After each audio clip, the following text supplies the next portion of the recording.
सर्वप्रथम गुरूंना वंदन करून पुराणास प्रारंभ करते.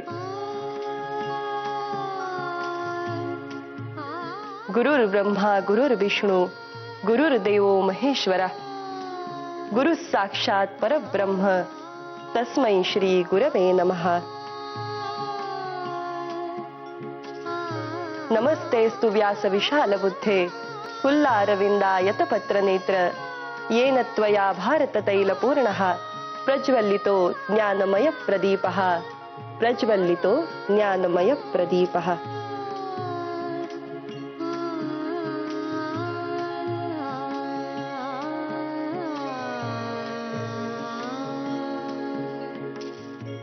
आपण जाणतात पुराणे 18 आहेत आणि उपपुराणेही 18 आहेत.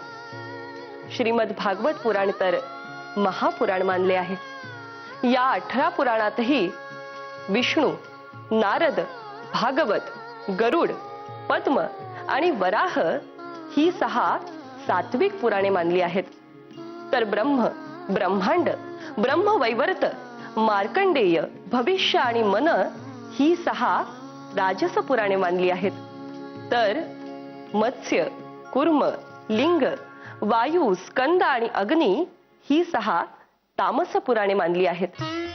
तर या सर्व पुराणांमध्ये महर्षी व्यासांनी आपल्या पुत्रास अर्थात शुक मुनींना सांगितलेले श्रीमद भागवत पुराण हे सर्व रसांचा परिपोष करणारे असे आणि क्षमा असावी महोदय.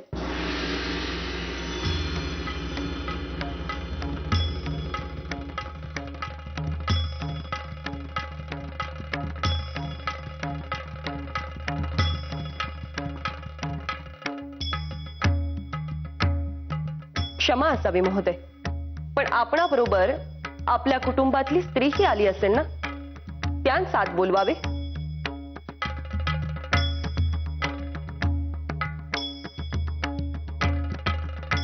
नाही, मी एकटाच आलोय. क्षमा असावी महोदय, परंतु माझा नियम मी आधीच सांगितला आहे. माझ्या पुराणास यावयाचे असल्यास सोबत कुटुंबातील एक तरी स्त्री आणावयास हवी. हा नियम मी का केला असेल हे सुज्ञास सांगणे न लगे.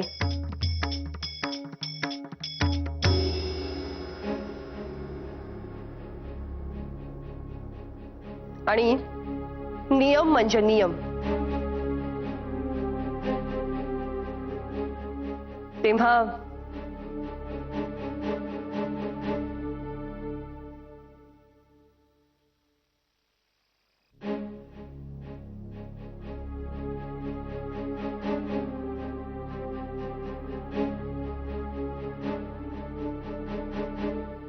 बाई, काय बाई आहे का कोण आहे?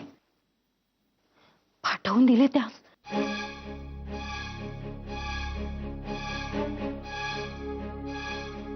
आज ही गोष्ट आपणास अवमानजनक किंवा बिनमहत्वाची वाटत असेल, परंतु या नियमाचा उपयोग आणि परिणाम दिसू लागला म्हणजे आपणा साऱ्यांना संतोष वाटेल याची मला खात्री.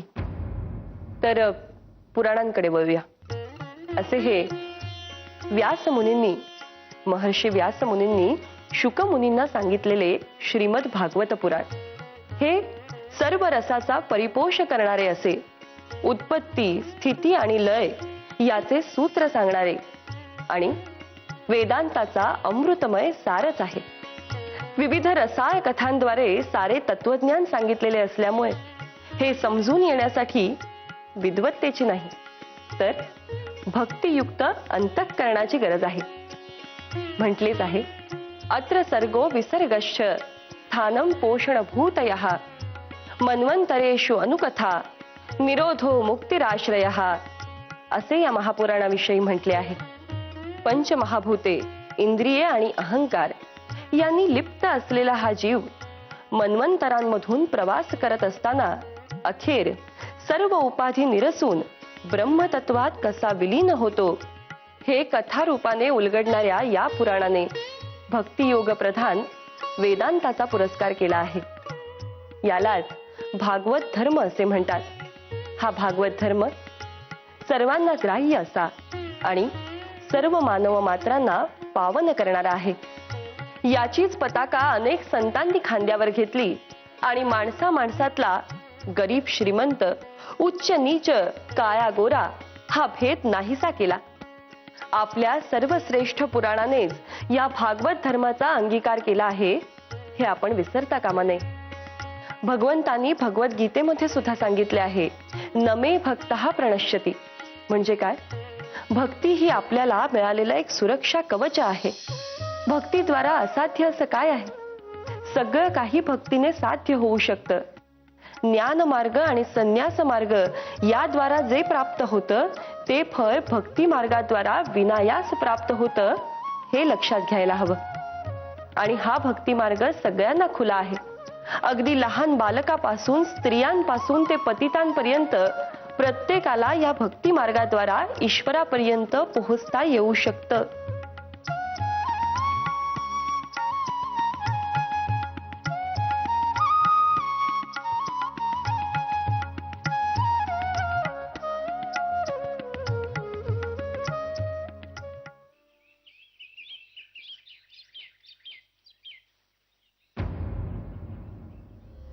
क्षमा करा पंडित, पुन्हा अशी चूक होणार नाही. नाही नाही प्रोफेसर छत्रे, खरं तर क्षमा मी मागावयास हवी.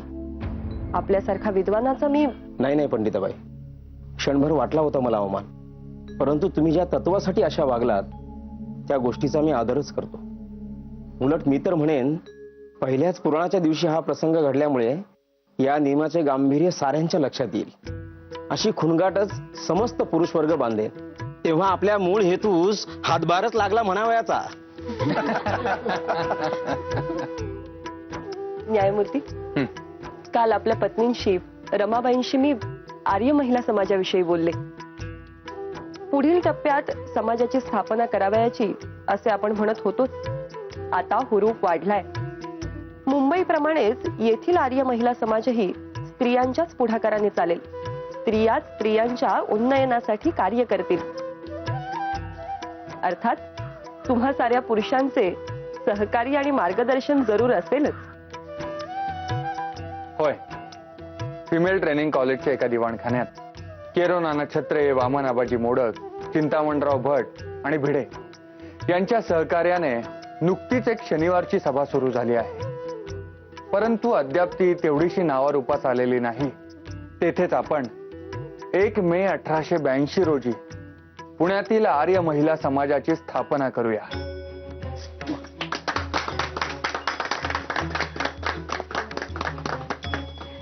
न्यायमूर्ती, याचसाठी लोकांना आपल्याबद्दल आदर वाटतो. कोणतेही काम त्याच्या बीजकल्पनेपासून ते मूर्त स्वरूपापर्यंत तडीस नेल्याशिवाय आपण स्वस्थ बसत नाही. एखादी कल्पना सुचल्यानंतर तिची व्यवहार्यता पडताळून पाहिल्यानंतर ती कार्यान्वित करण्यास आपण विलंब करत नाही. असो, परंतु समाजाच्या कामी आणि मुख्य म्हणजे आर्य महिला समाजाला दिशा देण्याच्या कामी आपल्या पत्नी रमाबाई आणि सौ काशीबाई कानेटकर यांच्या सक्रिय सहकार्याची मी अपेक्षा करते. त्यांनी तसे वचनही दिले आहे मला. नक्कीच या कार्यात त्यांचा निश्चितच सहभाग असेल. रादर आपण नसताना या सभेची धुरा त्यांनाच सांभाळावी लागेल. काय रमाबाई? होय.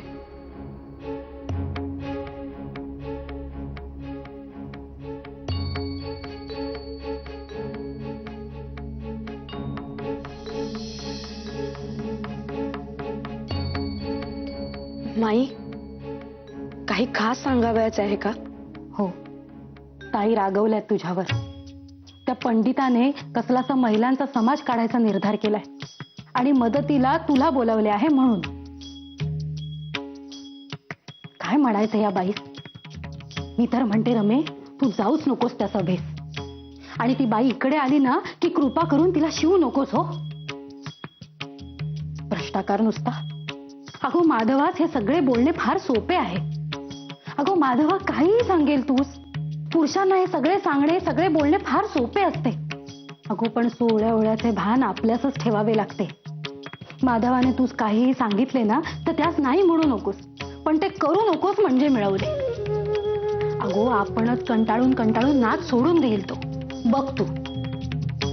रमे, मला ठाऊक आहे तूच आवडत नाही आम्ही तुझ असे बोललेले. अगो पण आमचे जाऊ दे, तुझ्या माहेरच्या माणसांना तरी आवडतील का गो तुझे असे ढंग?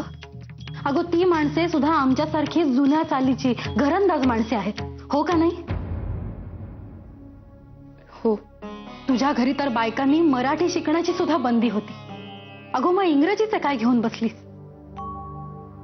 रमे, मी सांगितलेले लक्षात राहील ना? अगो मी ताईस सांगितले.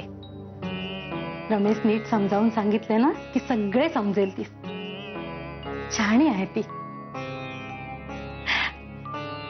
पण बघ हो, मी सांगितलेले विसरू नकोस, नाहीतर पुन्हा ताई रागे भरतील. समजले?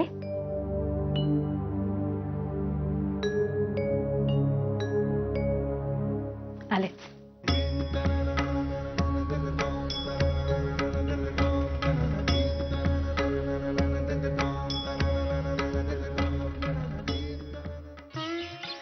पंडिताबाई, आर्य महिला समाजाची स्थापना झाल्यानंतरचा हा तिसराच शनिवार. पण अगदी पहिल्या सभेपासून उत्तम प्रतिसाद मिळतो आहे आणि तो वाढतोच आहे. होय, त्यामुळे मनास उभारी आली आहे. अर्थात त्यासाठी रमाबाई आणि काशीबाईंस मनपूर्वक धन्यवाद द्यावयास हवेत. यांनी आर्य महिला समाजाच्या स्थापनेसाठी अथक मेहनत घेतली आहे. कित्येक स्त्रियांस व्यक्तिशः भेटून आपल्या मधुर वाणीने त्यांची समजूत घालून त्यांस समाजाकडे वळविले. शिवाय माधवराव रानडे यांच्या उदार आणि नेमस्त धोरणांमुळे लोकांमध्ये त्यांविषयी ममत्व आणि आदर आहे. त्यांच्या सक्रिय पाठिंब्याखेरीज समाजाची स्थापना होऊच शकली नसती.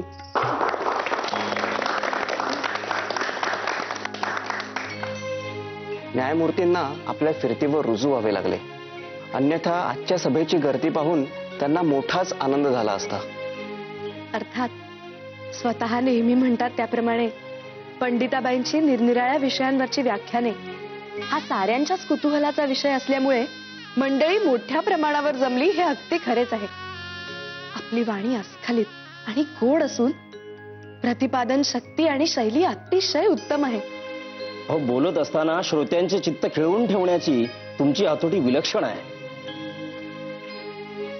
आता अतिस्तुतीने अजीर्ण होईल मला. केरुनाना, आपण विद्यार्थ्यांना गणित शिकवता त्यावेळी तेही मंत्रमुग्ध होतात असे मी ऐकले आहे. मला वाटते वर्ण्य विषयाचा पूर्ण अभ्यास, त्या विषयावरील प्रेम आणि विषय लोकांपर्यंत पोहोचवण्याची उत्कट आस मनी असली म्हणजे आपोआप असे घडते. अगदी खरे. स्त्रियांच्या उन्नतीची आपल्याला लागलेली आस आपल्या प्रत्येक शब्दातून व्यक्त होते आहे. अहो, म्हणूनच तर शहरातील सर्व नव्या जुन्या स्त्री शिक्षण इच्छुक विद्वानांना पंडिताबाईंबद्दल मोठाच आदर वाटतो आहे.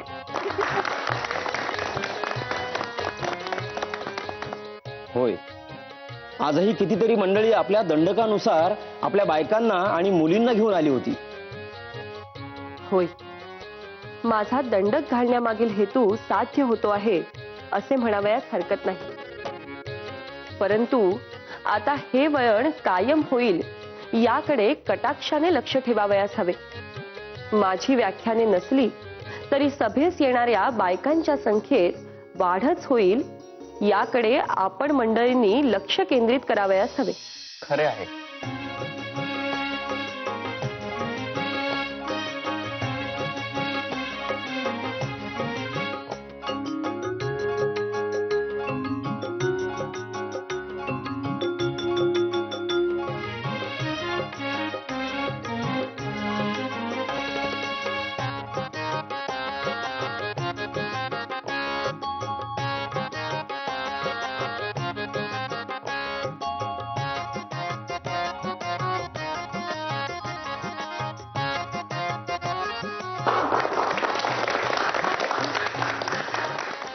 पुढच्या शनिवारीही असेच भेटूया आपण.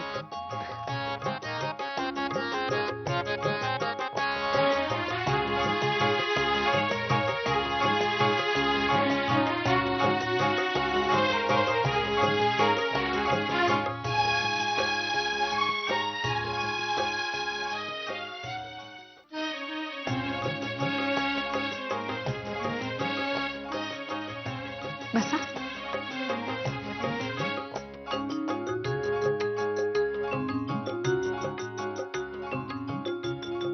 पंडिताबाई, बऱ्याच दिवसांपासून तुम्हास एक विचारावयाचे आहे. तुम्हास बऱ्याच भाषा येतात असे ऐकले आहे. बऱ्याच म्हणजे संस्कृत, मराठी, कन्नड, बंगाली आणि हिंदी याचे कारण म्हणजे माझे बालपण कन्नड भाषी परिसरात गेले. मराठी तर मातृभाषाच, त्यामुळे संस्कृतची संथाही फार बालपणीच त्यांचेकडून मिळाली. संस्कृत ग्रंथांचे अध्ययनही त्यांचेकडेच झाले, अगदी लहान वयात. त्यामुळे ते पक्के झाले. पुढे आपणास ठाऊकच असेल, मी बिपिन बाबू मेधावींशी विवाह केला होता. फार सुखाचा संसार होता तो.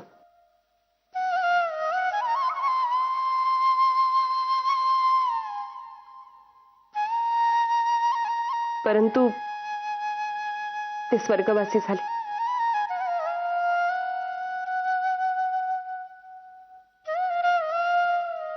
ईश्वरेच्छा बलियसी असेच म्हणायचे.